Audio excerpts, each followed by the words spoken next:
모르면 손해, 알면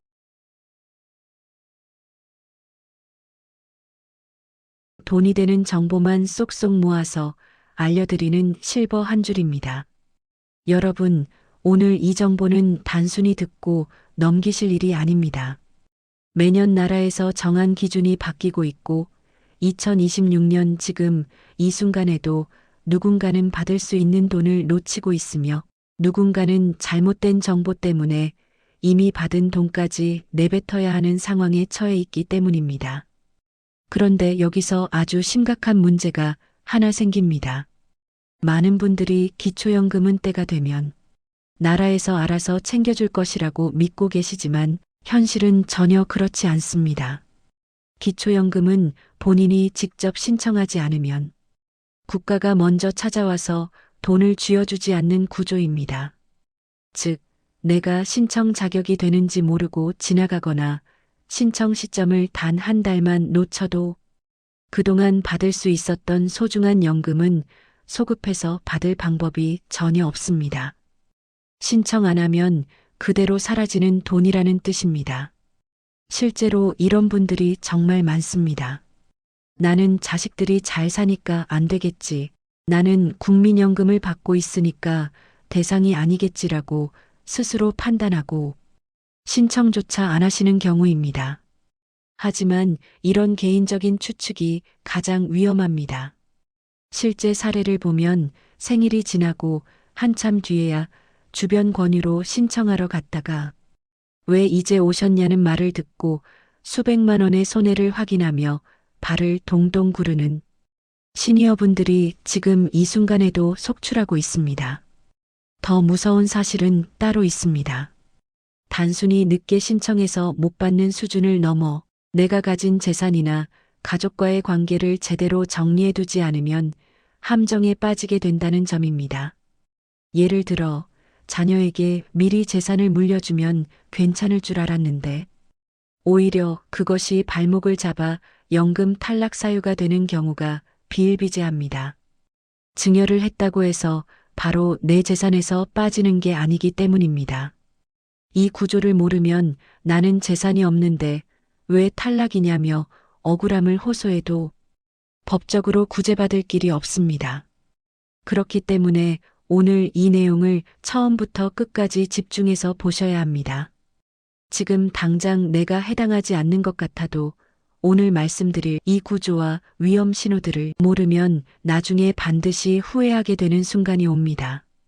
이 정보는 단순히 아는 것이 힘이 아니라 내 노후 자산을 지키는 가장 확실한 방어선입니다.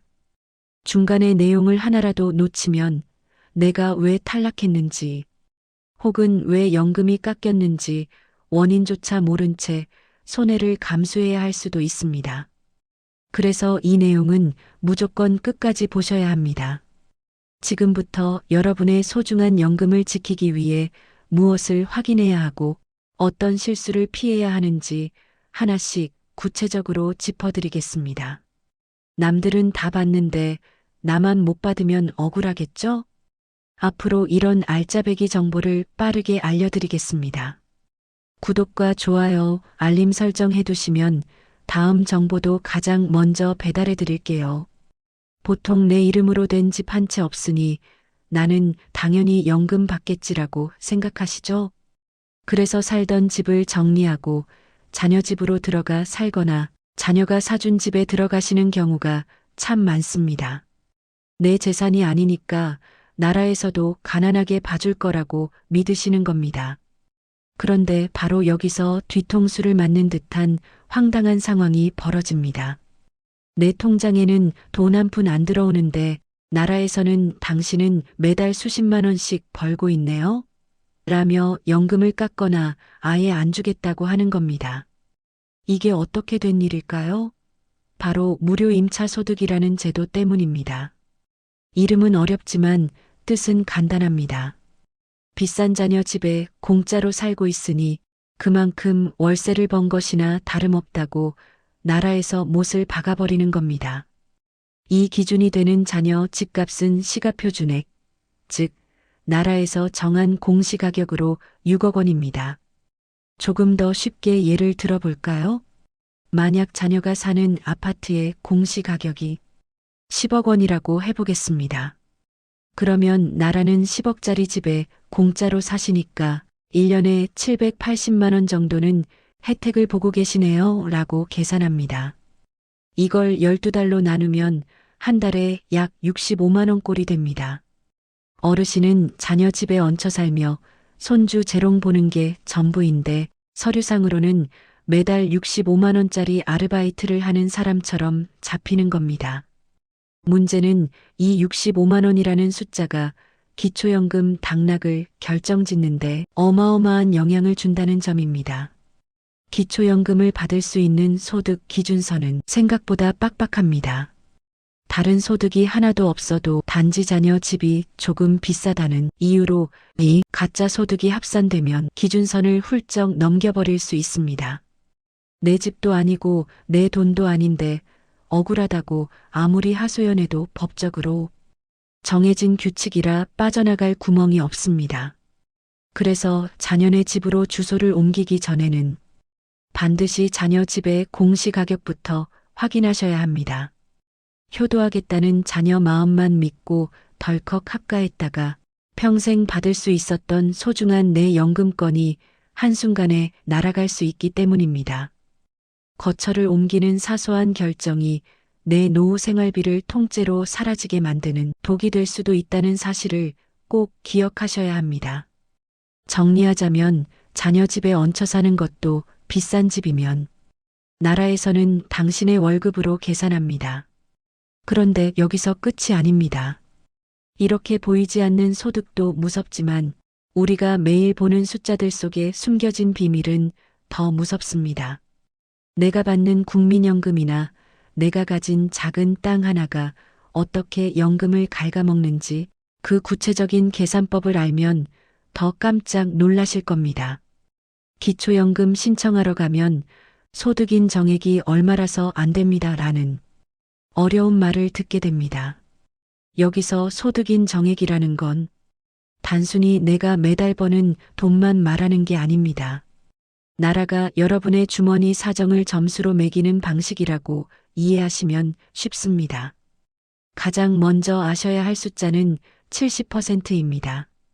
우리나라는 65세 이상 어르신들 중에서 형편이 아주 넉넉한 상위 30%를 제외하고 나머지 70%에게 연금을 줍니다.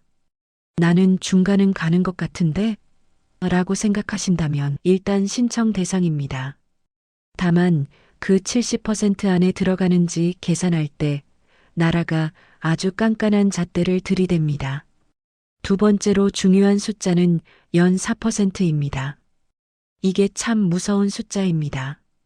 나라는 여러분이 가진 집이나 땅, 통장 잔고를 보고 이걸 팔아서 생활비로 쓰면 1년에 4% 정도는 소득이 생기는 셈이네 라고 가정합니다.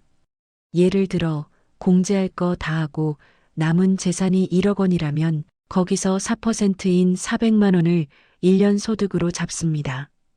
이걸 다시 12달로 나누면 한 달에 약 33만 원을 버는 사람으로 계산되는 겁니다. 나는 집 한 채뿐이고 당장 쓸 현금은 한 푼도 없는데 집값 때문에 당신은 매달 33만 원씩 벌고 있네요 라고 점수를 매겨버리니 억울한 상황이 생기는 겁니다.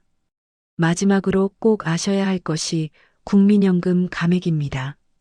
내가 젊을 때 고생해서 국민연금 꼬박꼬박 냈는데 왜 기초연금을 깎느냐며 화내시는 분들 정말 많습니다.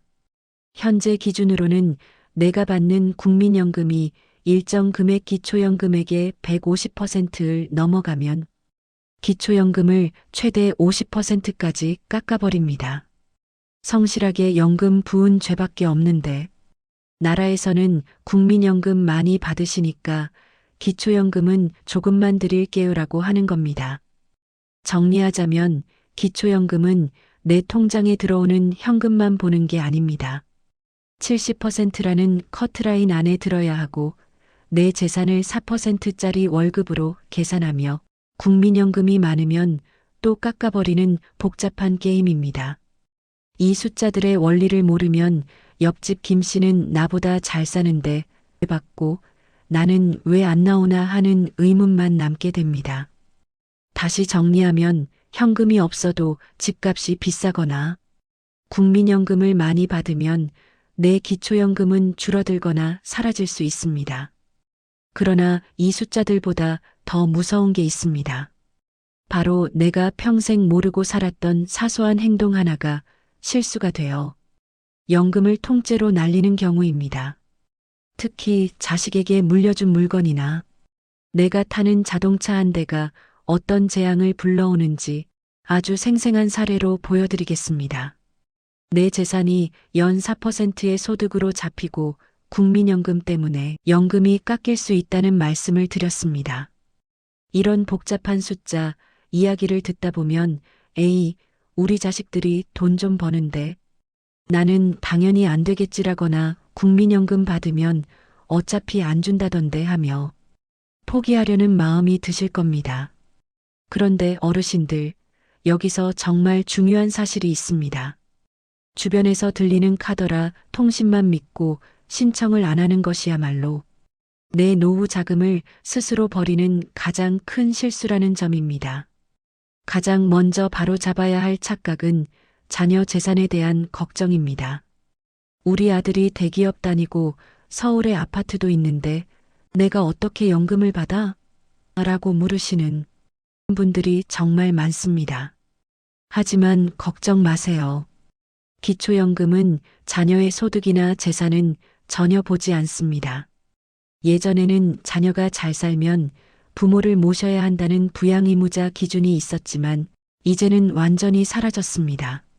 자녀가 재벌이어도 어르신 본인의 소득인 정액만 기준에 맞으면 당당하게 받으실 수 있습니다. 두 번째는 국민연금 수급자에 대한 오해입니다.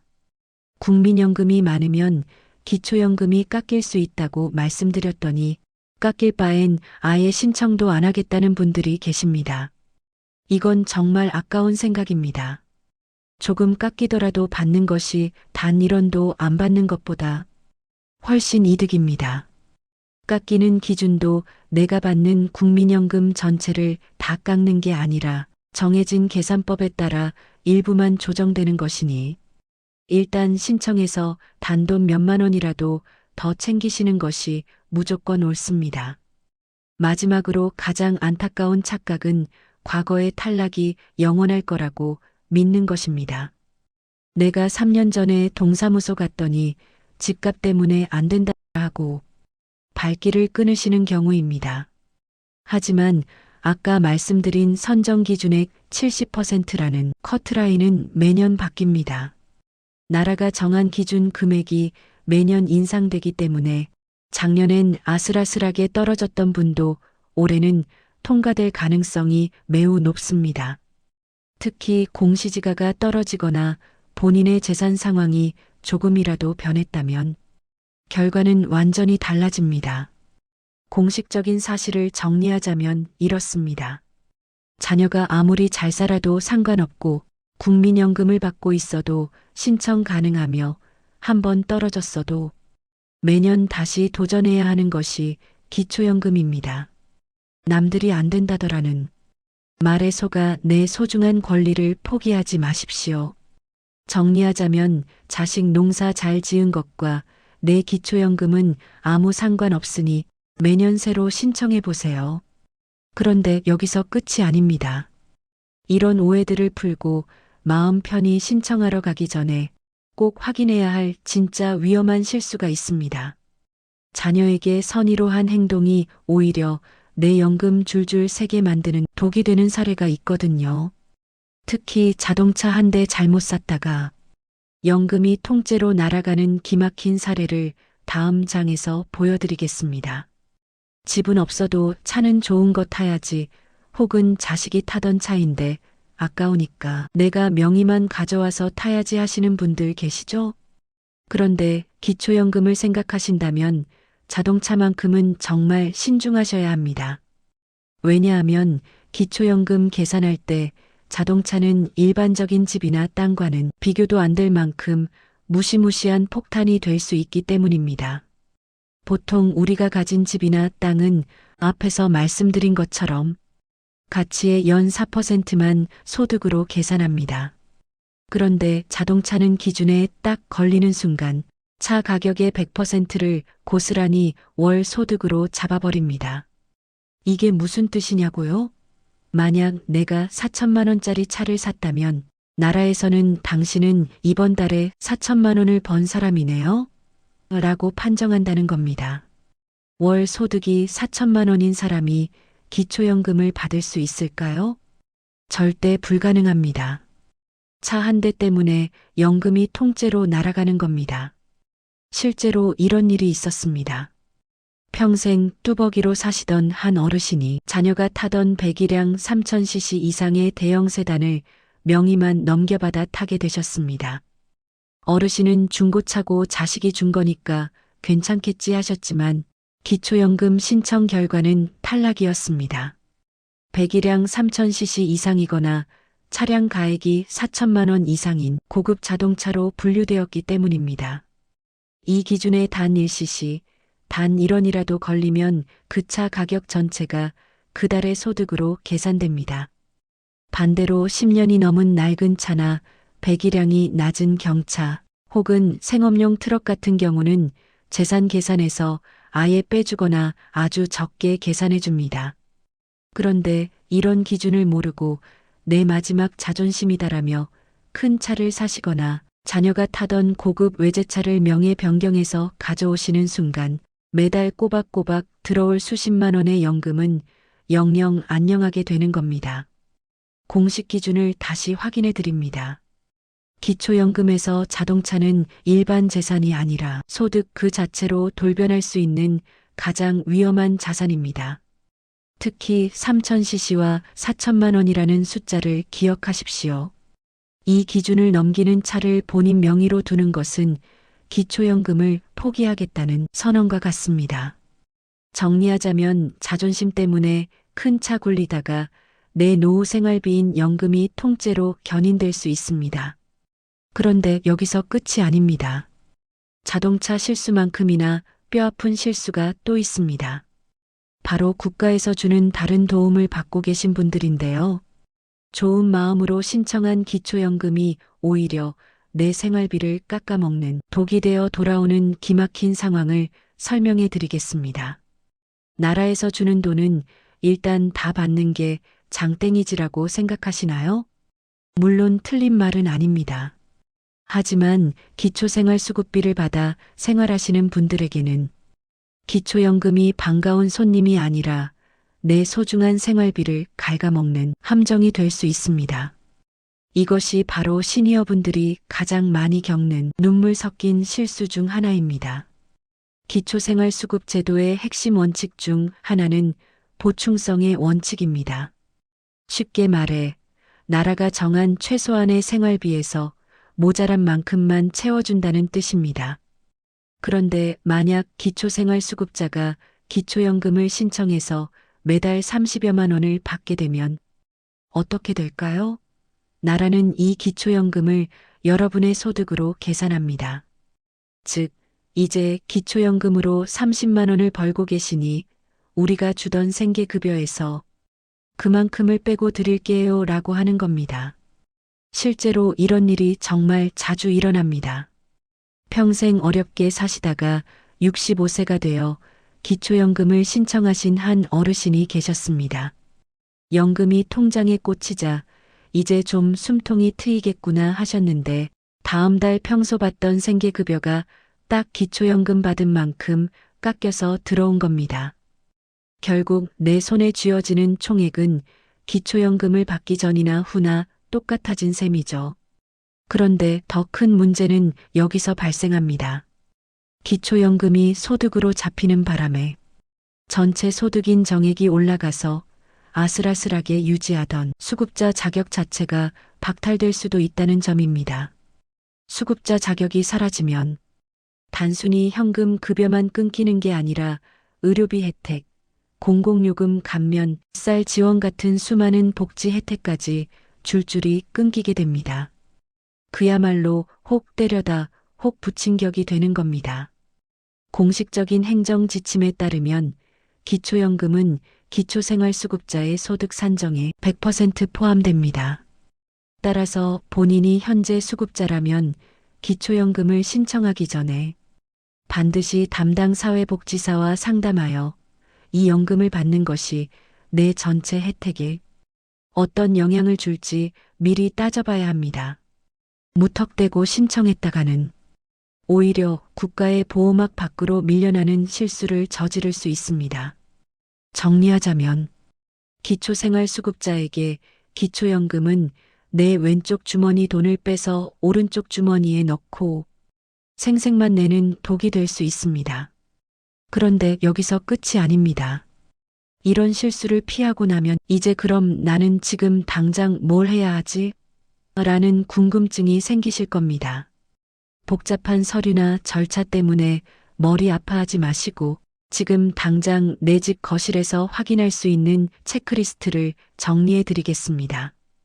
여기까지 보시면서 아이고, 나도 해당될 것 같은데 이제 뭘 어떻게 해야 하나 싶으시죠? 복잡한 건 딱 질색이실 테니 지금 당장 집에서 이 영상 보시면서 손가락 꼽으며 확인해 볼 수 있는 3단계 체크리스트를 알려드리겠습니다. 이것만 제대로 하셔도 남들보다 수백만 원 더 챙기시는 겁니다. 첫 번째, 생일 한 달 전을 절대 잊지 마십시오. 기초연금은 만 65세가 되는 생일이 속한 달의 전달부터 신청할 수 있습니다. 예를 들어 생일이 5월이라면 4월 1일부터 바로 신청이 가능하다는 뜻입니다. 생일 지나고 천천히 가야지 하다가 한 달만 늦어져도 그 한 달치 연금은 국가가 절대 소급해서 주지 않습니다. 내 생일이 언제인지 그리고 그 전달이 언제인지 지금 바로 달력에 크게 동그라미 쳐두셔야 합니다. 두 번째, 복지로 모의 계산을 적극 활용하십시오. 컴퓨터나 스마트폰 사용이 어려우시면 자녀분들에게 야, 복지로 사이트 들어가서 내 기초연금 모의 계산 좀 해봐라 하고 시키시면 됩니다. 내 소득과 집값, 자동차 정보를 넣으면 대략 얼마를 받을 수 있는지 미리 나옵니다. 신청하러 가기 전에 미리 결과를 예상해 볼 수 있기 때문에 막상 갔다가 탈락 통보를 받고 당황하는 일을 줄일 수 있습니다. 세 번째, 빚부채도 재산이라는 사실을 기억하고 증빙 서류를 준비하십시오. 앞서 재산이 많으면 연금이 깎인다고 말씀드렸죠? 그런데 내 집을 담보로 빌린 대출금이나 빌린 돈은 내 재산에서 빼줍니다. 즉, 빚이 많을수록 내 소득 인정액은 낮아지고 연금은 더 많이 받을 가능성이 커집니다. 단, 나라는 말로만 하는 빚은 믿어주지 않습니다. 은행에서 뗀 대출 증명서 같은 공식적인 서류가 있어야 재산에서 깎아주니 신청하러 가시기 전에 내 명의로 된 빚이 얼마인지 꼭 챙겨두십시오. 공식적인 실행 지침을 정리해 드립니다. 기초연금은 사전 신청이 원칙이며 온라인 모의 계산을 통해 가능성을 계산하고 부채 증빙을 통해 재산 가액을 낮추는 전략이 필요합니다. 이 세 가지만 준비되어도 신청 과정에서 겪는 혼란의 80%는 사라집니다. 정리하자면 생일 전달에 신청하고 빚 서류 챙기고 모의 계산해보는 것이 내 돈 지키는 3대 원칙입니다. 그런데 여기서 끝이 아닙니다. 기초연금 신청 버튼을 누르기 전에 함께 보면 내 노후가 2배로 든든해지는 제도들이 있습니다. 연금 하나만 바라보기엔 우리 노후가 길기 때문이죠. 건강보험료부터 일자리까지 기초연금과 짝꿍처럼 따라다니는 제도들을 묶어드리겠습니다. 이제 기초연금에 대해서는 어느 정도 감을 잡으셨을 겁니다. 그런데 기초연금 신청서에 도장을 찍기 전에 반드시 세트로 묶어서 확인해야 할 제도들이 있습니다. 기초연금을 받게 되는 순간 내 경제적 신분의 변화가 생기면서 다른 복지 혜택이나 세금 문제들이 도미노처럼 연결되기 때문입니다. 가장 먼저 확인하실 첫 번째는 건강보험 피부양자 자격입니다. 기초연금을 받는다는 것은 나라에서 내 소득과 재산을 공식적으로 파악했다는 뜻입니다.